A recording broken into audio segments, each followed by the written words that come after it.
I didn't want revenge. I wanted her to feel what she made my dad feel. Powerless. My name is Ryan Connors. I'm 33 years old, and I live in Minneapolis, Minnesota.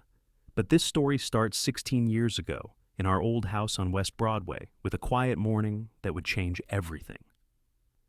I was 17 the day I walked into our kitchen and found my father hunched over the table, surrounded by unopened mail.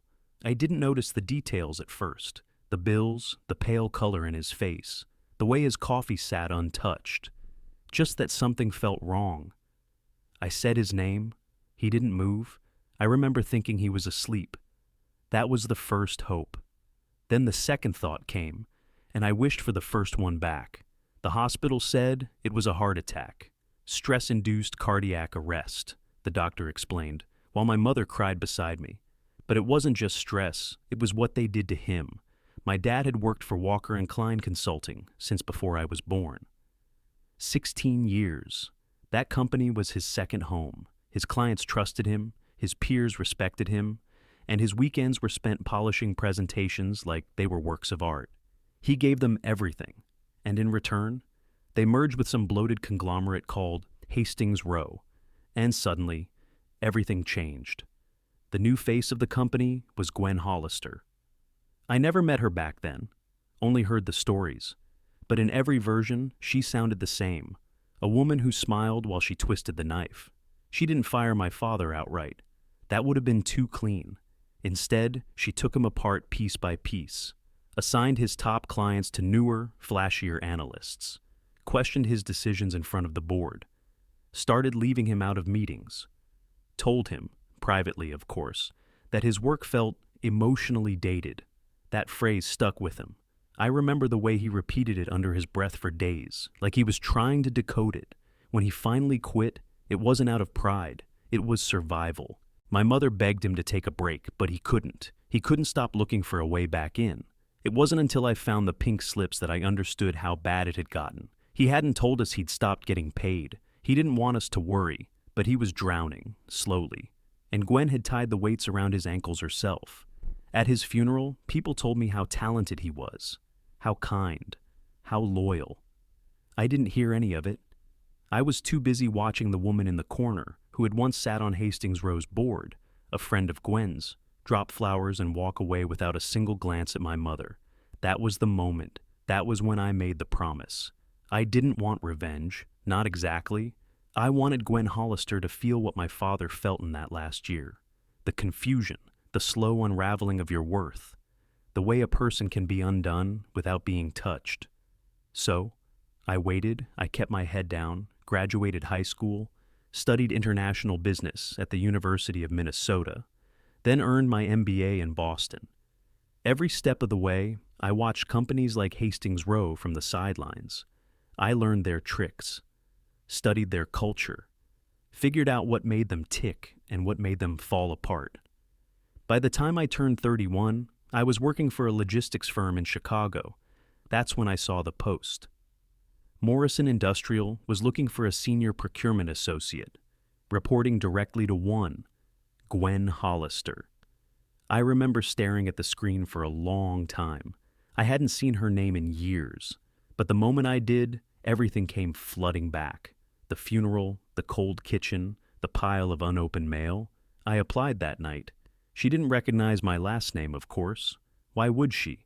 People like Gwen don't remember the ones they stepped over. She just saw a well-qualified candidate with overseas experience and a specialty in international contracts.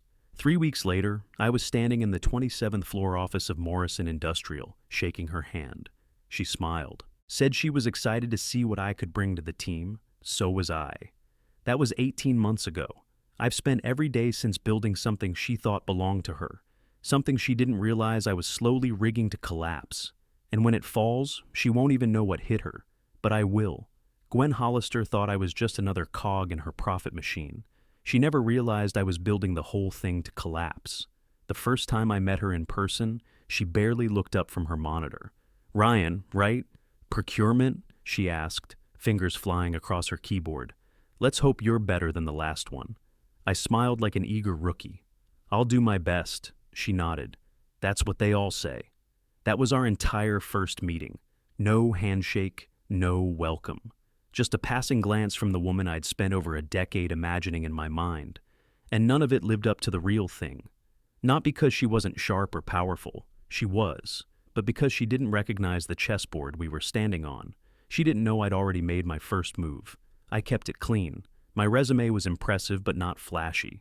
Strong overseas work, tight references, plenty of humble language about learning from failure and building trust with vendors. I'd spent years making sure the paper version of me looked exactly like the kind of loyal middle manager someone like Gwen would love to overwork. And it worked. She hired me in 3 days. My job? International procurement strategy. What that really meant was, I was the guy who found the people who made the parts, stitched the fabrics, printed the labels. Morrison Industrial handled mid-range consumer equipment, but the components came from all over. Vietnam, Poland, northern India. Sometimes even places Gwen couldn't find on a map if you gave her a flashlight in a week. That was fine. I didn't need her attention. In fact, I preferred not having it. For 18 months, I built Morrison's global supplier network from scratch. Textile mills in Osaka, tooling shops near Mexico City, a plastic molding facility in Slovakia that still smelled like machine grease and apricots from the old fruit orchard it replaced. Every supplier I brought in had one thing in common. They were survivors. Some had been chewed up by bigger companies and left for dead. Some had been burned by broken promises, lowball contracts, and efficiency initiatives that gutted their staff and forced them to automate. Gwen's kind of companies. So, I made them a different offer, a new kind of partnership. I negotiated fair pricing, not generous. I wasn't building a charity, but respectful. And in every contract, I buried a clause, a small, elegant paragraph that sounded standard. In the event of a contract termination deemed unjustified or arbitrary, supplier reserves the right to initiate a coordinated exit as part of a joint supplier stability network. Legalese for, if you screw with one of us, we all walk. Nobody questioned it. Gwen certainly didn't. She had the attention span of a gnat when it came to contract language. As long as the costs were low and the onboarding fast, she didn't care if I built the thing out of toothpicks and hope.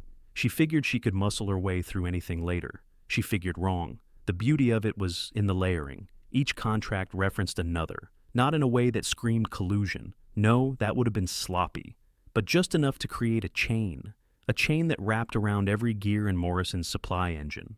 I wasn't just connecting vendors, I was rigging the whole machine with explosives, quiet ones, timed ones. And in the meantime, I played the part of the eager golden retriever, took notes in meetings, said yes to every unreasonable deadline, ate lunch at my desk, and replied to emails at midnight like a good corporate soldier. Let Gwen interrupt me, dismiss my ideas, call me the kid, even though I was 33. Every time she did, I added another knot to the fuse. At night, I collected stories, supplier feedback, data points, anything that showed how they had been burned by people like her in the past, and how, this time, they were in control. I kept a folder, digital, encrypted, and backed up 3 ways. Not just for protection, for precision. I wasn't going to make a scene. I was going to pull one thread and let the whole thing unravel on its own. And the best part, they trusted me. Miguel down in Durango. He used to work with a U.S. vendor who delayed payments for 6 months straight, then sued him for breach of contract. Akko in Osaka had a textile deal with a fashion giant who yanked production mid-season and left her with 22 unpaid workers and 3 containers of unsellable fabric. The Petrovas in Bulgaria had been promised stability by a German firm that pulled out the moment tariffs changed. Every one of them had a scar. Gwen would have called it emotional baggage. I called it history. So, when I offered them a clause that meant they'd never be left stranded again, they signed without hesitation. They remembered, and so did I. It took 18 months to build, 18 months to assemble the tower. All that was left was to wait for Gwen to knock it over. Tuesday morning started like any other. I was sipping the worst office coffee in Minneapolis, halfway through an email to a supplier in Da Nang, when Gwen pinged me for a strategy alignment meeting. No warning, just a calendar invite with the subject line, Urgent Procurement Realignment. My stomach tightened. I should have seen it coming. I walked into her office at 9:02 a.m., wearing the same polite mask I'd worn since day one. She didn't look up, just pointed to the chair across from her and kept typing. "Let's make this quick," she said. Her screen reflected in her glasses. A spreadsheet, maybe two. Fast clicks. Highlight, delete. Highlight, delete. I sat. "Realignment?" I asked, already knowing. She didn't even blink. "We don't need your foreign connections anymore." That was how she said it. Like she was talking about extra chargers in a junk drawer. My heart didn't pound, my hands didn't shake. I just watched as 18 months of quiet engineering, every stitch I'd laced into the seams of this company, started to unravel, by her own hand. "Starting with the textile deal," she said. "Click. Japan's too slow, too particular. We need agility." I leaned forward. "Akko's team has a 12-week lead time with a zero-defect record." "They're old-world thinkers," she cut in, her tone bored. "Too much emotional baggage." That phrase. God, that damn phrase. The same one she used about my dad. I blinked. For a second, it wasn't her office. It was my kitchen table again, and my father's knuckles were white around a mug. He wasn't drinking, the stack of pink slips, the words she'd said to him through her actions. Useless, outdated, dead weight. Gwen moved to the next tab. "I've terminated the Bulgarian packaging contract. And the Mexico tooling outfit. What's his name? Miguel? Miguel Alvarez." She didn't even register the name. "Yeah, him too. We'll shift to domestic vendors. Faster, cheaper." "They're not cheaper," I said quietly. "Then we'll find someone who is." I kept my voice even. "You're canceling 3 Keystone suppliers. That'll ripple." Her eyes finally met mine, sharp and dismissive. "You don't need to explain supply chain to me, Ryan. I've been doing this longer than you've had a driver's license." No one was coming to save her. That was the irony. She thought she was cleaning house, didn't realize she was pulling the pin on her own grenade. I stood. Understood. "You're taking this personally," she said, already turning back to her screen. "This is business. I need vendors who play by the rules." I didn't answer. I just walked out. Not to my desk, not to the team floor. Straight to the 3rd floor restroom, the one tucked behind the IT corridor where nobody ever goes. Locked the stall, pulled out my phone. First call, Akko in Osaka. "I see," she said, after I told her what happened. Her voice was steady, but the hurt was in the silence that followed. "Then we are ready." Second, "The Petrova's in Bulgaria." "We knew this might come," Dmitri said. "It's a shame, though. We liked you, Ryan." Third, "Miguel." He laughed, just a low, bitter laugh. "She really called us emotional baggage?" he asked. "Tell her next time she needs a precision die plate in 24 hours. She can ask the Ohio boys charging triple." I hung up and took a deep breath. It was done. They weren't going to renegotiate. They weren't going to beg. Every one of them had signed that clause, the one buried deep in the contracts Gwen never bothered to read.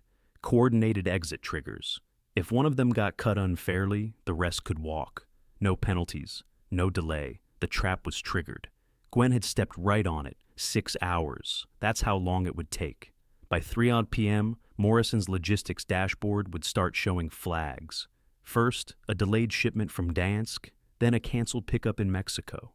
By dinner time, half our component flow would be gone. And by morning, she'd be standing in the middle of a factory floor, wondering where the hell all the parts went.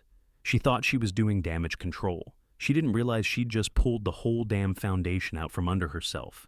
And me? I sat in that stall for a while longer, not smiling, not gloating, just breathing. Because this wasn't revenge, this wasn't payback. This was the moment Gwen Hollister stopped being untouchable. She just didn't know it yet. By Thursday morning, the numbers couldn't lie anymore, even if Gwen tried to. 68%. That's how much of Morrison's global production had stalled by 9:12 a.m. Steel orders vanished, printed labels never arrived, machinery stood silent on factory floors, while operators stared at empty pallets and blinking screens. At first, Gwen tried to blame logistics.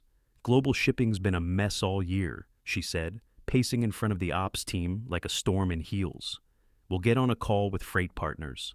Rework timelines, nothing we haven't handled before." But this wasn't backlogs or missed customs clearances. It was absence. Zero status updates, zero tracking, zero cooperation.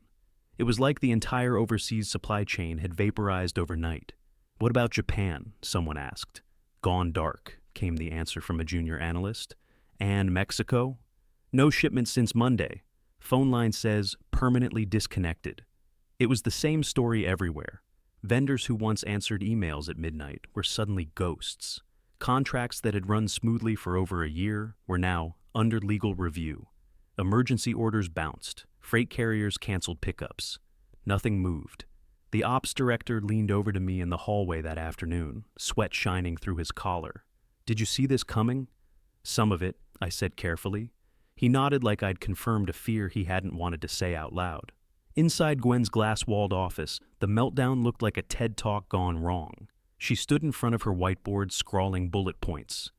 Domestic shift, North American realignment, agile pivot. Her voice cracked when she said strategic reset, but no one corrected her. Clients started calling.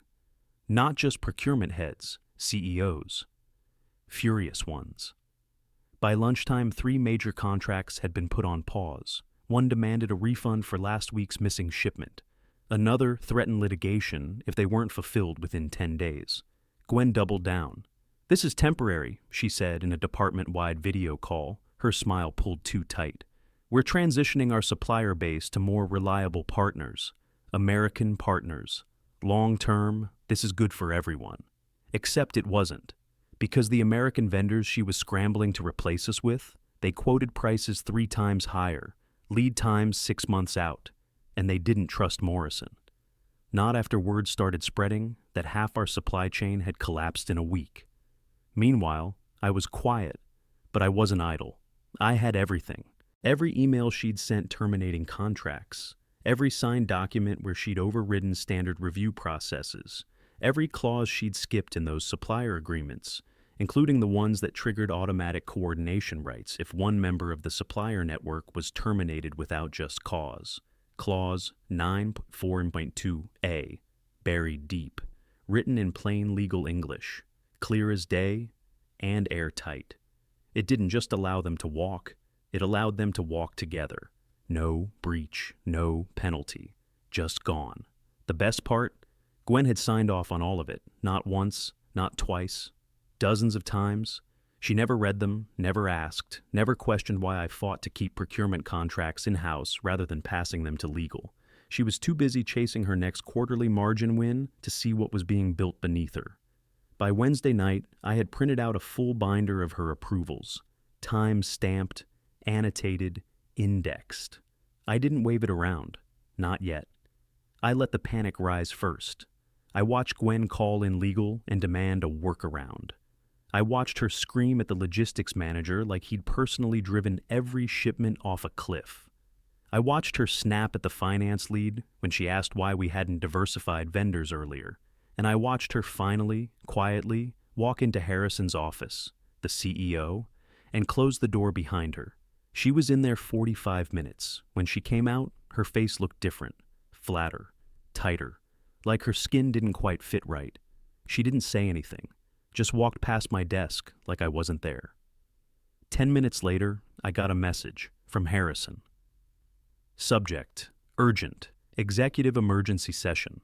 Body, join us in the boardroom at 8 a.m. Sharp, your presence has been requested. Gwen hadn't told him what I'd done, not yet, but he was about to find out. And she was about to walk into a room full of people expecting answers. She wouldn't know I'd be sitting at the table until it was too late. Friday morning, 8 a.m. Sharp, I walked into the executive boardroom and sat at the far end of the table. Quiet, unassuming, just another name on the invite. Gwen didn't notice me right away. She was standing near the monitor at the front, flanked by 2 VPs she probably threatened into showing up early. She wore a steel gray blazer, hair pulled tight, the kind of look meant to project confidence. But the minute Harrison walked in, she faltered, just a hitch in her breath. Just enough. Harrison, CEO of Morrison Industrial, didn't do small talk. He walked in, shut the door himself, and didn't bother sitting. He looked around the room, then he looked directly at Gwen. How did we go from record profits to a complete shutdown in 4 days? No pleasantries, no buffering. Gwen jumped in fast. It's a supply-side dislocation issue, she said, tapping her laptop. We've initiated a shift toward domestic vendors to stabilize throughput.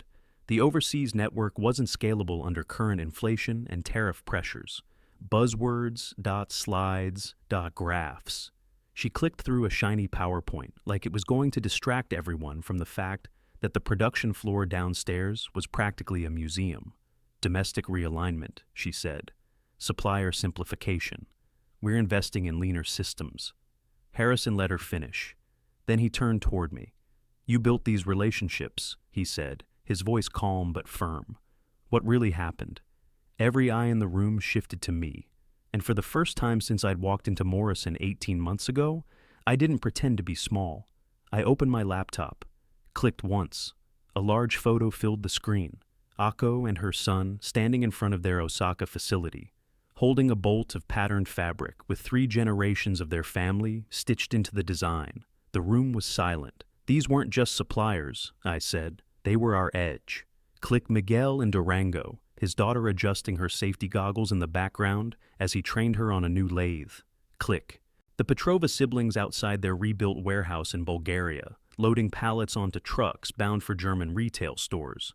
We didn't just have a vendor list, I continued. We had a partnership network, people who bent over backwards to keep Morrison running, even during the worst of the pandemic. Click a line chart, delivery efficiency, to on-time percentages, error rates, all higher than domestic vendors. These partners weren't just cost-effective, I said. They were better. Gwen crossed her arms, but didn't interrupt. I moved on. Showed the contracts, showed the clause, section 9.4.2a. Showed Gwen's initials on every page. They didn't just walk, I said. They walked because we broke the rules we agreed to, because they were promised stability, and Gwen pulled the rug out. Click. I displayed an email Gwen had sent to me and 2 others, time-stamped Tuesday 9:06 a.m. Let's drop the Osaka textile team first. Too much emotional baggage. If they walk, they walk.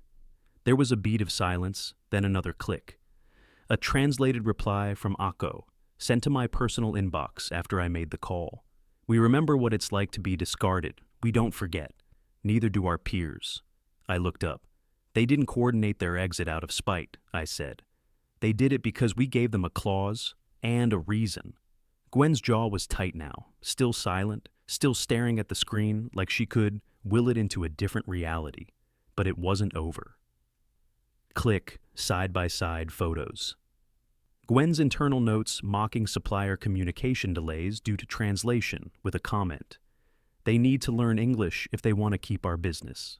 Then Ako's staff, holding up Morrison-labeled packaging with "Thank you" printed in 6 languages, something they'd done on their own during a record fulfillment year. Cultural differences aren't defects, I said, quoting Ako's last message to me.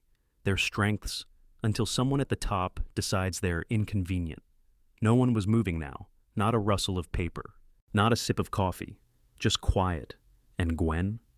She sat down, slowly, her shoulders stiff, eyes blank, like it had just hit her, all of it. But she still couldn't say a word. Harrison cleared his throat. Can we rebuild the partnerships? I paused. Let the silence stretch just enough.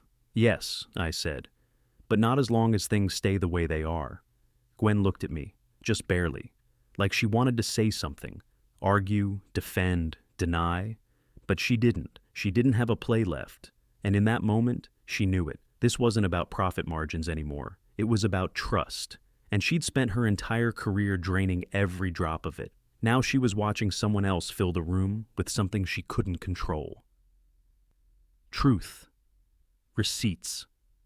And the very people she thought were beneath her, standing taller than she'd ever stood. Her collapse had already begun. All that was left was the condition. The silence after Harrison's question hung in the boardroom like a fog. Can we rebuild the partnerships? I didn't answer right away.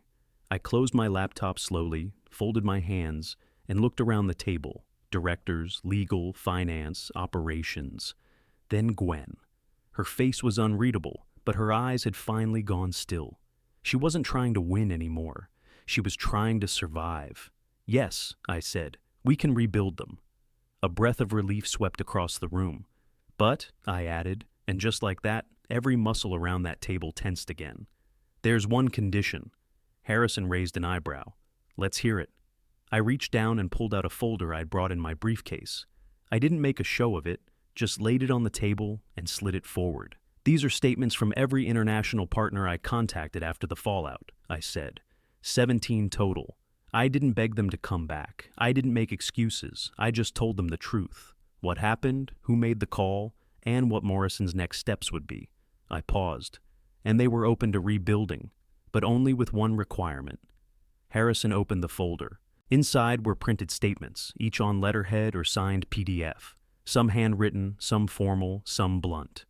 I pointed to the top one. "That's from Akko in Osaka." He scanned it, read aloud. "We do not work with organizations that treat cultural differences as defects. We will return to Morrison's supplier roster only if the leadership responsible for the recent collapse is removed from international operations permanently." He didn't ask who she meant. The next page was from Miguel. "We cannot risk our future on leadership that doesn't respect our contributions," it read. "We trusted Ryan because he listened. Morrison gets one more chance, but not if Gwen Hollister has anything to do with procurement going forward." Harrison read a third aloud. "We joined Morrison because we believed the company valued partnership. That belief has been shaken, but not broken. We are willing to return under new terms. The person responsible for the mass contract terminations must no longer have decision-making authority over supplier relations." The statements weren't angry, they weren't personal, they were business, calculated, measured, written by people who had been hurt too many times to trust again without reason. I leaned forward. They don't want an apology, they want stability, and that starts with removing Gwen Hollister from anything that touches supplier strategy. Gwen finally spoke. "You're using them to punish me," she said quietly. "No," I said. "You punish them? I'm just delivering their terms." Her jaw clenched. "They're being emotional," Harrison cut in. "Gwen," she turned to him, startled. "You terminated nearly 24 international contracts without review," he said. "You bypassed legal. You ignored contract clauses that gave them exit rights, and you called them emotional baggage in writing. That's not strategic, that's reckless." Gwen opened her mouth, but he held up a hand. "And now they're giving us one last out. You want to keep your seat, fine. But if you stay involved in procurement, we won't have a supply chain left to lead." Silence again. Then Harrison turned back to me. "Will they come back if we make this change official?" "Yes," I said. "If the announcement is immediate and public, and if I have full authority to lead the rebuild." "And you're willing to take that on?" he asked. I nodded. "It's already halfway done." He stared at me for a moment, then at the folder, then back to Gwen. Her eyes were locked on the middle of the table, her hands folded so tightly her knuckles had gone white, but she didn't say a word. She knew. It was over. Harrison stood. "Effective immediately. Gwen Hollister is no longer authorized to make decisions regarding supplier or vendor relations," he said. "Ryan Connors will act as interim director of global supplier relations pending board approval." He didn't ask for objections. There weren't any. The room began to shuffle, some people standing, others whispering quietly. But Gwen remained seated, unmoving. She didn't cry, didn't yell, she just stared, like it had finally hit her. Not just the job, or the contracts, or the title, but the control, the illusion of power she'd spent years wielding, suddenly, quietly, gone. Not stolen, not stripped, surrendered by her own hand. I picked up my laptop, the folder, and nodded once to Harrison before walking out. She didn't look at me, not yet, but I could feel it. The moment she realized that the machine she'd tried to crush me with, the same one she'd used to destroy my father, was no longer hers to command. Now it answered to me, and I only had one more stop to make before it was done. The meeting broke just after 10. The board filed out first. Polite nods, furrowed brows, quiet murmurs about vendor reconciliation and media containment. I stood near the coffee station with my laptop under one arm, waiting for the elevator.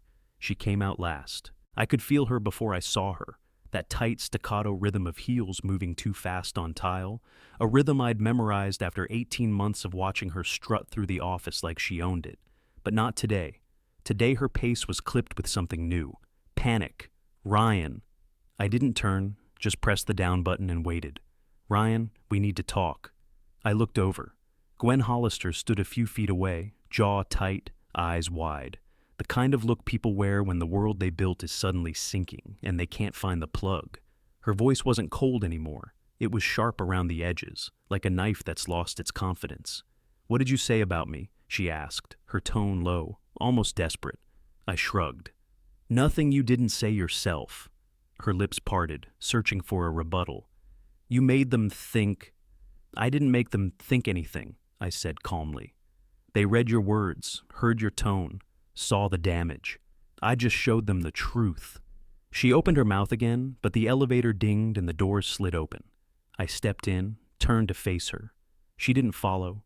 For a second, she just stood there, caught between indignation and realization, as if she still believed she could claw her way back from this, as if any of it could be undone with the right spin or the right threat. But she didn't say another word.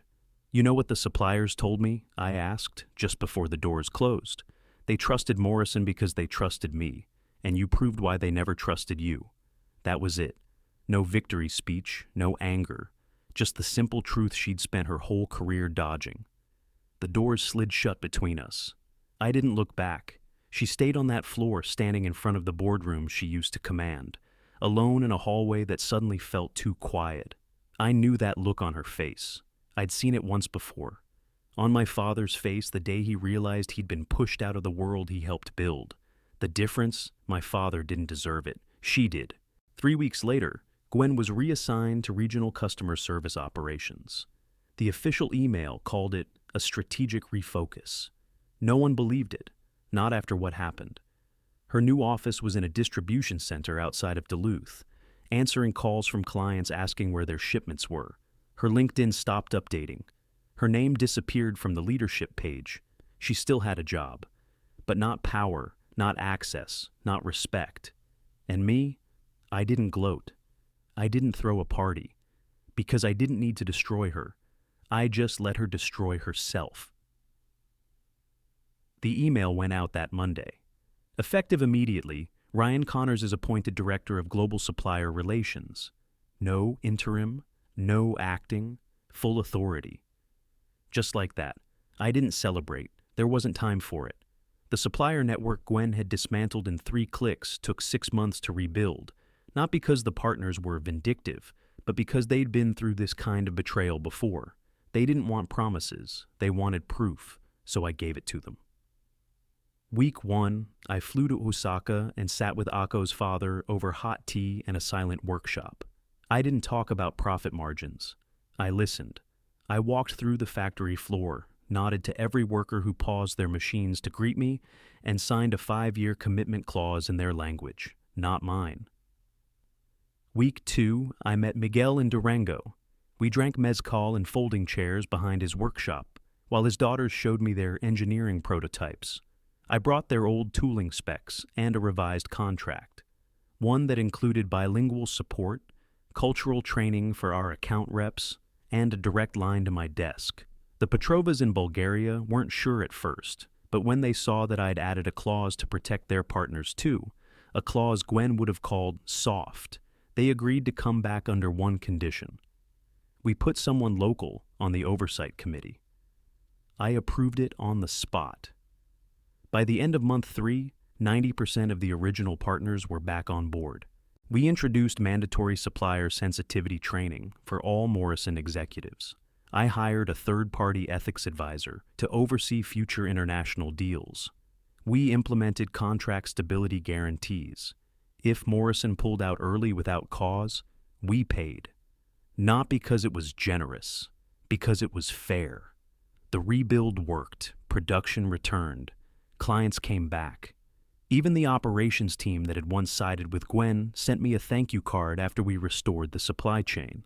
It wasn't flashy, just a folded piece of paper with 30 names and a note that read, "You didn't just save the business, you listened." As for Gwen, she didn't fight her reassignment, not once. Her name disappeared from the org chart like a quiet correction in a spreadsheet. Word spread that she was working customer service in a regional warehouse near Duluth, fielding angry emails about late shipments, typing canned apologies from a script someone else wrote. I never heard her voice again, never saw her face around the office. But every now and then, someone would forward me one of her customer replies, asking if it was the same Gwen Hollister from corporate. I'd reply with the same 3 words every time. Used to be.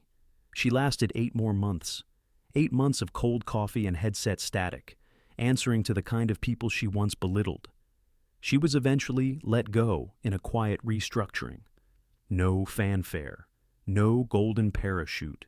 Just another name in an HR memo. I didn't say anything when it happened, didn't comment, didn't post. Because this was never about revenge. I never told anyone why I did what I did.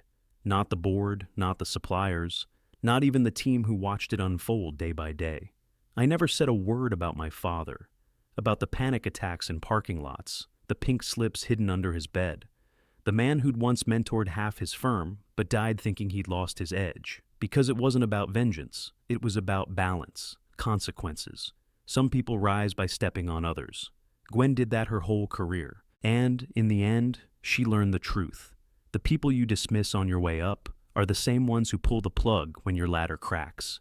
She thought power was about control. She never understood it was about trust. And when she lost that, there was nothing left for her to hold on to. So she fell. And for once, I didn't need to catch her. People ask if it was worth it. Spending 18 months inside the walls of a company I didn't care about. Shaking hands with a woman I once dreamed of watching fall. Building a machine I knew I'd one day burn down. They ask if it was worth all that effort.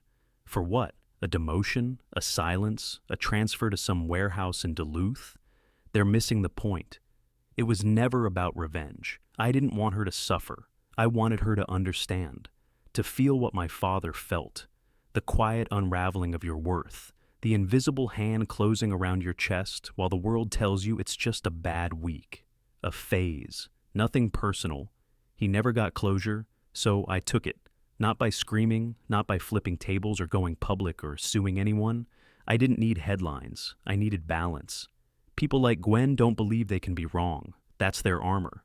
And when you show them they are, not with shouting, but with receipts, with voices they ignored, and contracts they never bothered to read, you take more from them than a title or a paycheck. You take their story. You rewrite it. That's what I did. I didn't destroy Gwen Hollister.